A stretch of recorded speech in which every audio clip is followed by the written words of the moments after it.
L'heure à présent de l'invité politique, il est membre du Rassemblement national, député des Pyrénées-Orientales. Louis Alliot, bonjour. Bonjour.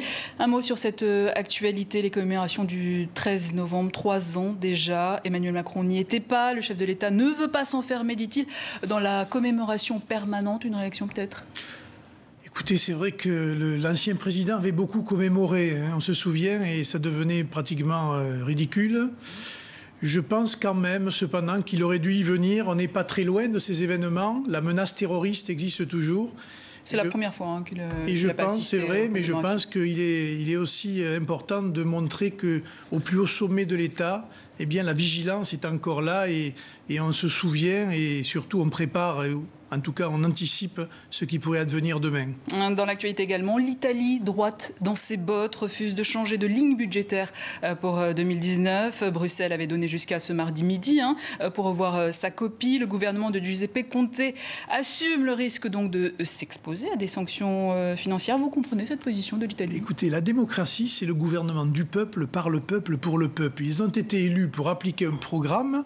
Ils appliquent un programme. Si ce programme est contraire à ce que veut la Commission de Bruxelles, eh bien, on verra la suite de ces événements. Mais en dernier lieu, c'est toujours le peuple qui a raison. Et en Italie, c'est le peuple italien qui est souverain. Et vous aurez fait la même chose ?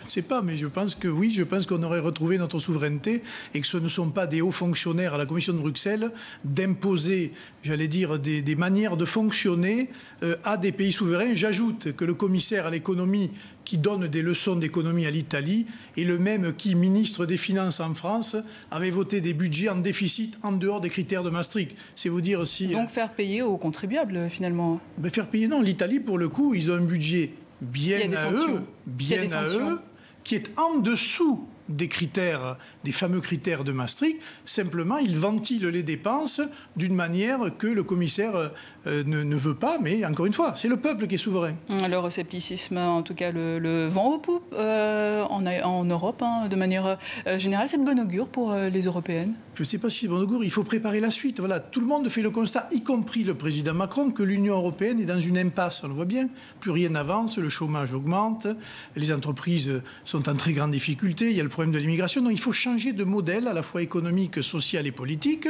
Mais là, vous avez deux mondes qui s'affrontent. Le monde de M. Macron et de ses alliés, la Commission de Bruxelles et tout le reste. Et puis la coopération des États qui se met en place et des peuples autour de l'Italie, de l'Autriche, de la Pologne, de la Hongrie, tous ceux qui refusent tout simplement la politique du fait accompli et de la décision qui n'est pas négociée. La coopération, ce n'est pas être victime de l'imposition d'un certain nombre de choses. Et du coup, vous allez combattre ces idées, Macron et ses alliés, en mai prochain, en tant que candidat peut-être ? Ah non, ça c'est encore une autre histoire. Vous savez, c'est pas encore décidé.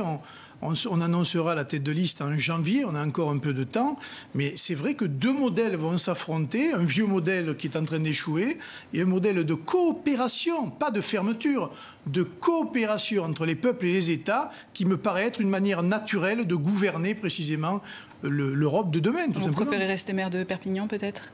Ah, ça c'est encore autre chose, mais c'est vrai. On peut plus agir au niveau local qu'au niveau européen ? Bien sûr, même si vous savez, Perpignan est dans un département frontalier et où il y a beaucoup évidemment d'inquiétudes par rapport à la concurrence déloyale ou même par rapport à l'immigration aujourd'hui à la frontière. En attendant, en France, le compte à rebours avant la manifestation des Gilets jaunes samedi prochain contre la hausse du prix du carburant est enclenché.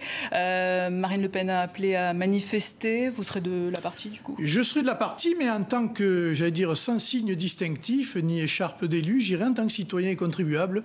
J'ai pu voir auprès de mes amis... Vous avez peur de la récupération politique ? Je ne veux pas qu'on dise qu'on récupère, alors que je sais, en tout cas je l'ai vu moi autour de moi, que ce sont des gens qui ne sont pas du tout politiques, qui par ras-le-bol vont aller dans la rue. Mais ça a été récupéré quand même. Ah non, non, pas du tout. Alors, je peux vous dire que localement, ce n'est absolument pas récupéré, donc j'irai à un endroit bien précis et je participerai à cette contestation citoyenne. Mais c'est quoi l'objectif pour vous alors ? C'est de dire au gouvernement qu'il y a des limites à ne pas dépasser Et aujourd'hui, c'est vraiment la hausse du carburant, votre combat, c'est la goutte d'eau, et pas Macron. Mais c'est la goutte d'eau qui a fait déborder le vase, parce qu'il n'y a pas que le gasoil, ça fait l'essence.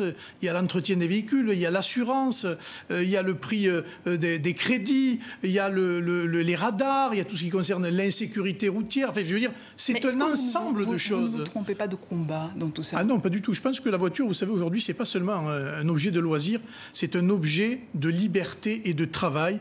Et là, on touche à quelque chose qui est très propre à la France, si je puis dire, et au mode de vie français, parce que les Français ont besoin de leur voiture pour aller travailler, pour aller amener leurs enfants à l'école, pour aller les récupérer, pour aller amener les handicapés dans les centres de soins, pour amener les personnes âgées faire des courses. Enfin, je veux dire, la voiture est un élément essentiel de notre mode de vie. Pourquoi mais qu'est-ce qu'on fait de la transition écologique alors On fait la transition écologique par palier.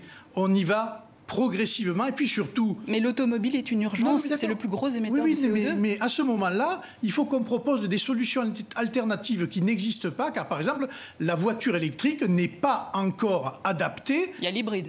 Oui, mais l'hybride, d'accord, mais c'est cher. C'est un compromis. Qui peut se payer une hybride aujourd'hui? Il y a des primes à la conversion. À 2 000 euros. Il y a des primes à la conversion. À 2 000 euros. C'est en train d'être discuté. À 2 000 euros. Ça va être renforcé. C'est pas sérieux. Vous dire, c'est pas sérieux parce que les gens aujourd'hui sont dans une situation précaire et ils n'ont pas les moyens de changer de voiture, même avec 2 000 euros de prime. Mais en 2050, si rien n'est fait, monsieur Alliot, mais on est bien d'accord. On ne parle pas de milliers de migrants comme aujourd'hui. On parle de 145 millions de migrants climatiques. L'urgence est d'aujourd'hui. C'est bien que c'est un problème d'ensemble. Que fait-on avec les avions? Que fait-on avec les bateaux? Que fait-on avec les unités de production qui font de la pollution? Que fait-on avec la pollution des océans, de l'eau?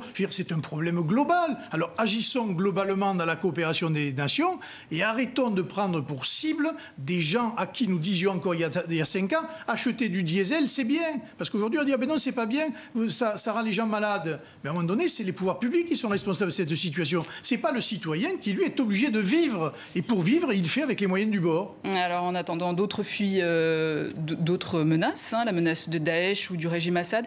Quelle doit être la réponse? Ou d'autres régimes, je vous signale. Ou d'autres régimes également. Quelle doit être la réponse de l'humanité par rapport à ça? Le rejet de l'autre, comme mais c'est pas le rejet de l'autre. Là encore, c'est d'éviter précisément que les mauvaises politiques se propagent. Vous avez vu avec la Libye, on a fait une guerre avec la Libye qui, aujourd'hui, a les conséquences que l'on sait. Mais la Syrie, c'est pas la même chose. Oui, d'accord. En fait, c'est les islamistes radicaux. C'est ou le régime de M. Assad ou les islamistes radicaux. Bien, écoutez, entre les deux, on peut peut-être faire pression sur le régime de M. Assad pour qu'il gère peut-être plus démocratiquement les affaires de son pays. Mais il n'y a pas que M. Assad. Partout en Afrique aujourd'hui, regardez le Congo-Brazzaville aujourd'hui. Il y a des gens qui manifestent parce qu'il y a un régime... Mais c'est quoi la solution alors? Mais la solution, c'est que la France fasse pression sur ces dirigeants-là et qu'elle arrête précisément de copiner avec un certain nombre de dictateurs, alors disant voilà, notre limite, elle est là, on peut coopérer, on peut vous aider, mais s'il y a la limite d'atteinte à des minorités ou aux droits de l'homme ou à l'emprisonnement, par exemple comme le général Mokoko à Brazzaville, eh bien à ce moment-là, on rompt les relations et on s'occupe de vous. Malheureusement, c'est pas ce qui est fait. De laisser son indépendance monétaire et financière à l'Afrique. Mais c'est un excellent sujet. Eh bien, figurez-vous qu'on... on n'a pas le temps. Oui, exactement, mais c'est un excellent sujet.